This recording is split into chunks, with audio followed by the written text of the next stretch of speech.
Got that bloody spider. Now, where were we? By virtue of the authority vested in me, I do hereby call to order the 103rd meeting of the Batman Mystery Club. The previous 102 meetings were just to determine where they were going to order lunch from.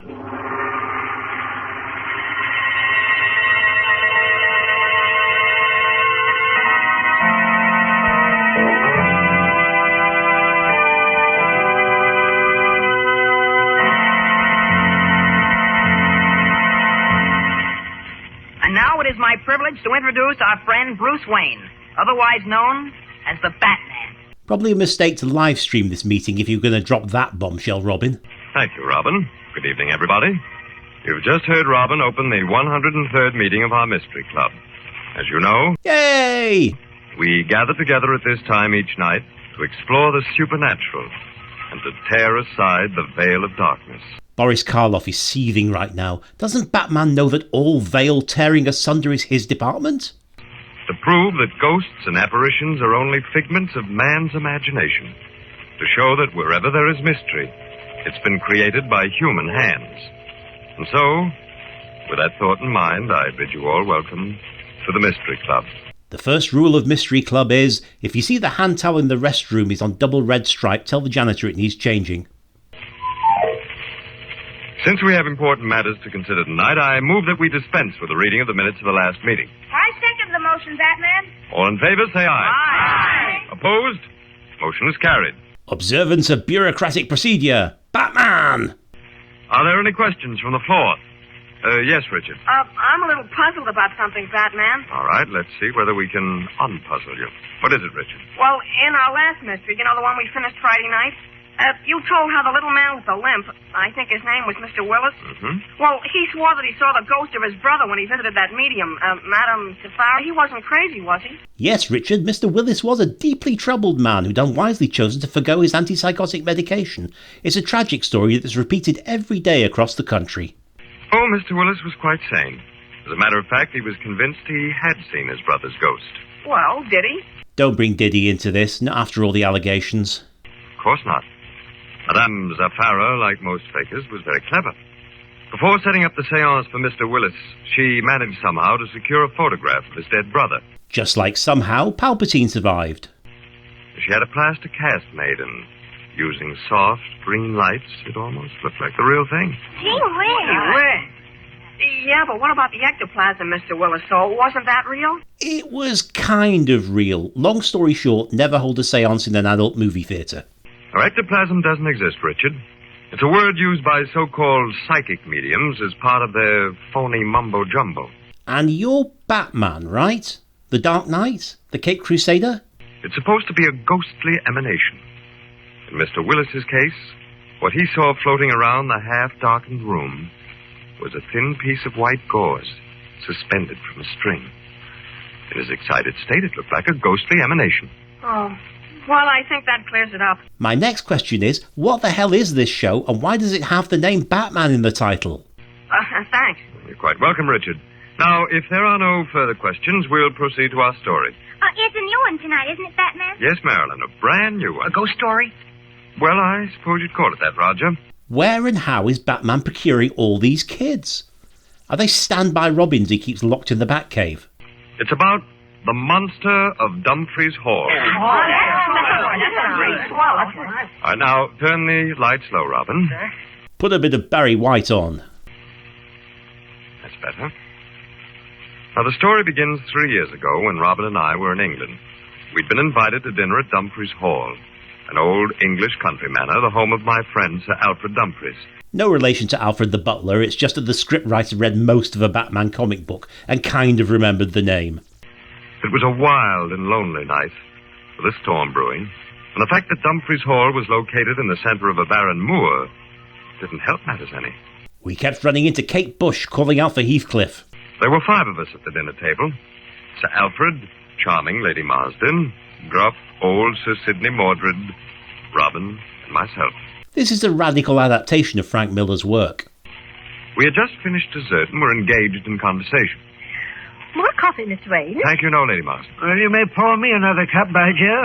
Of course, Sir Margaret. Oh, beastly weather. And beastly hole to be having it in, I must say.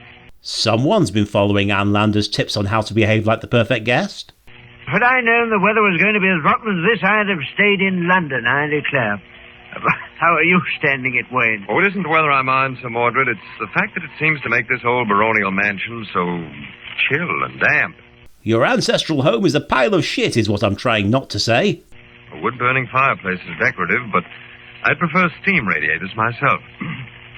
You were about to say something, Sir Alfred? I was about to say that Sir Mordred, since he has far more money than I, can have those improvements put in after he buys Dumphreys Hall. Buy Dumphreys Hall? Oh, I say, do you still expect me to buy this ruddy place, Alf? You said you would if I proved it wasn't haunted. The number of times I've said I'd buy a manor house if it could be proved it wasn't haunted. Luckily, every manor house in England is haunted, so it hasn't cost me a penny. Haunted? Gosh, is Dumphreys Hall haunted, Sir Alfred? Of course not, Robin. It's just that a silly legend has grown up about the place. A legend concerning a monster. Now, look here, Alf, let's face facts, what? I need a country estate, and I'm willing to buy this place if you can assure me the death chamber is not haunted. I mean, obviously I want a place that comes with its own death chamber. Who doesn't? But I draw the line at haunted. By Joe, you know there's only one way to prove that. That's exactly how I plan to prove it. Sir Alfred, you don't really need I it. most certainly do, Lady Marsden. Oh, but you can't. I'm afraid I can. Let the nude ghost hunting begin. Anyone who spent even 5 minutes in that room after midnight... Listen to me, all of you. While I belch the national anthem. There's not one of you at this table who is not aware of the fact that I'm a poor man. Yes, a poor man. Oh, I have lands, estates, but they cost me money. They don't make me money. I've got to sell this place, and Sir Mordred says he'll buy it if I can prove Dumphreys Hall is not haunted. Well, I intend to prove it tonight. With the help of my translucent butler, who's worked under every member of the Dumphreys family for the past 500 years. Oh, nothing to alarm yourself about, Lady Marsden. There are wild dogs on the moor. Sometimes they bay and howl. Yes, of course. Silly of me to be so nervous. Well, as I was saying... I played Dr. Watson opposite John Stanley for 2 years, and once with Basil Rathbone when Nigel Bruce was ill. I shall enter the death chamber at midnight and remain there until morning. I shall prove that the legend has no foundation in fact. If you don't mind telling me, Sir Alfred, what exactly is the legend of this death chamber? Well, you might think it was a chamber where people died, and that's where you'd be right. I have only the vaguest idea. Of course I'll tell you, Bruce. There's a room in this house which has not been unlocked for over a century. No one has entered it in all that time. What with it not having been unlocked, as I stated previously? Why? Because the last 3 people who slept in it died. It was 100 years ago, of course they're dead. Died under rather mysterious circumstances. They were found stiffened by death into, shall we say, unpleasant shape. And you propose to enter that room tonight? Alone? I do. And you're coming with me. If these people died, as you say... I don't say they did. The legend says it. Oh, I don't deny people have died in that room, but I'm convinced they died natural death. The rest is distortion, old wives' tales that have become more distorted with each telling. But, Sir Alfred, what of, Dessert. the monster? Oh, more of the same legend, Bruce. It said that several of the people who died screamed out something about a monster. What exactly, no one ever knew. It is also said that a strange being has been seen prowling the corridors of Dumphreys Hall. But, well, I don't believe a word of it. There's no such thing as a corridor. I shall prove tonight that the hall is not haunted. By Joe, Alf, you prove it, and I'll buy Dumphreys at your own figure. I'll prove it. At midnight, I'll enter the so-called death chamber. We'll unlock the door together, I'll go in, and the rest of you can wait outside. You may hear loud fapping noises from within. That's just the ghost. And you may be sure I'll come out alive.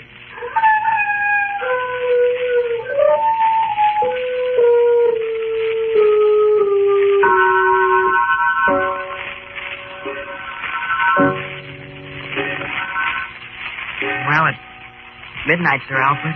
Yes, I I wish you'd stop standing there and staring at me so Mordred as though you were seeing me for the last time. Nothing's going to happen, I assure you. It hasn't so far.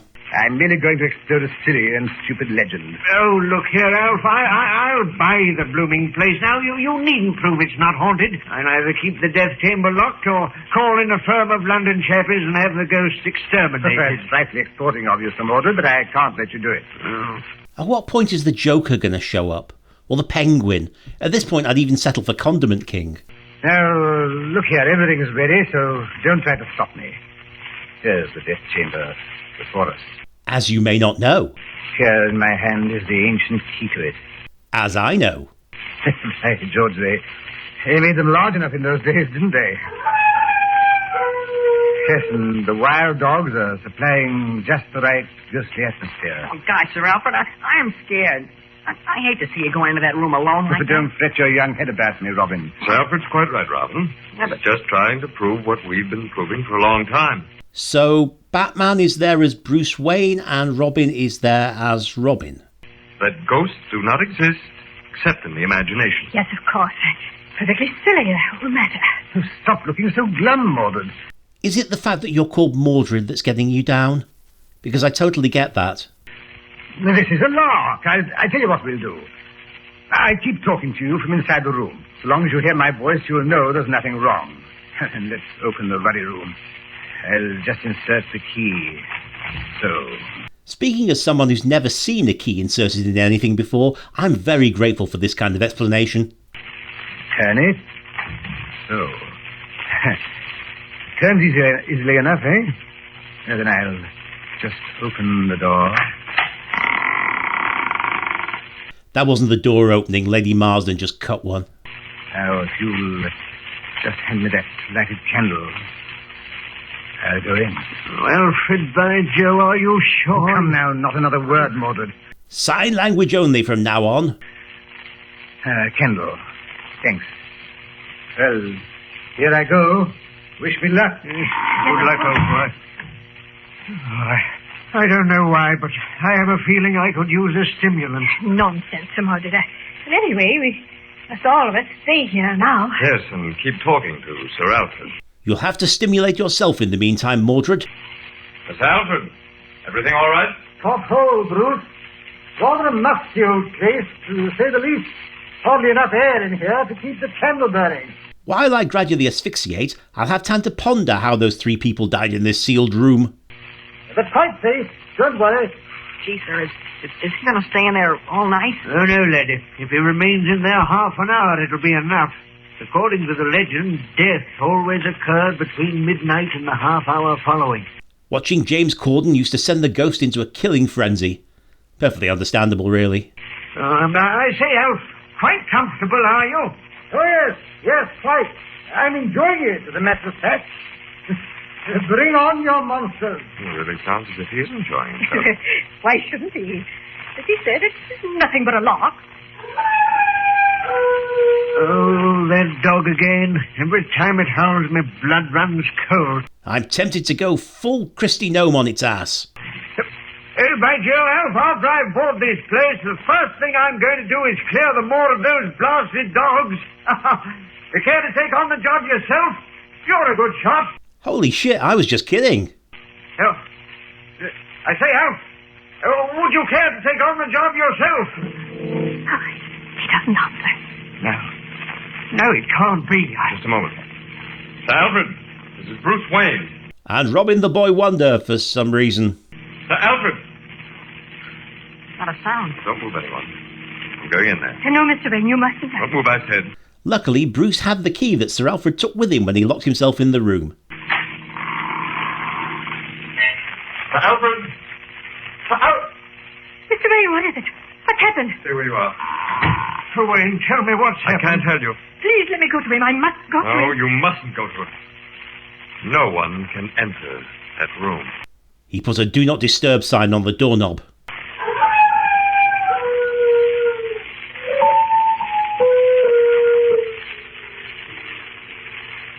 All right, Robin. Turn up the lights. What happened in the death chamber, Batman? I'm afraid we haven't time to go into that tonight, Jerry. or ever again, since it's pretty obvious that this pilot isn't getting picked up. But what about poor Sir Alfred? Had he been killed by a monster or a ghost? Listen, how many times the Batman have to tell you there are no ghosts? Now, don't lose your temper, Robin. After all, Marilyn is a new member of the club. Be patient with her. All I can tell you, Marilyn, is this. It's illegal to own just one guinea pig in Switzerland. Really? Google it if you don't believe me. No one else could have entered that room that night but Sir Alfred. There was only one door, and there were no windows. And yet, it certainly looked as if someone or something had slipped in. They'd signed the visitor's book. But who? Well, perhaps we'll find out at tomorrow's meeting of the Mystery Club. But more likely, we'll never ever know. Ever. And now, since time is short, I'll accept a motion to adjourn. Well, I move that we adjourn. Second the motion. All in favor, say aye. Aye. Opposed? Motion is carried. Now, back into the cells with a lot of you. Close the meeting, Robin. By virtue of the authority vested in me, I do hereby adjourn the 103rd meeting of the Batman Mystery Club. The 104th meeting will take place tomorrow night at the same time over the same station. Maybe if you'd said same bat time, same bat channel, we'd have found out what happened.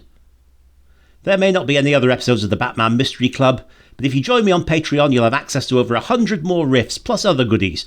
Thanks for joining me, and if you're watching this on YouTube, please like and subscribe.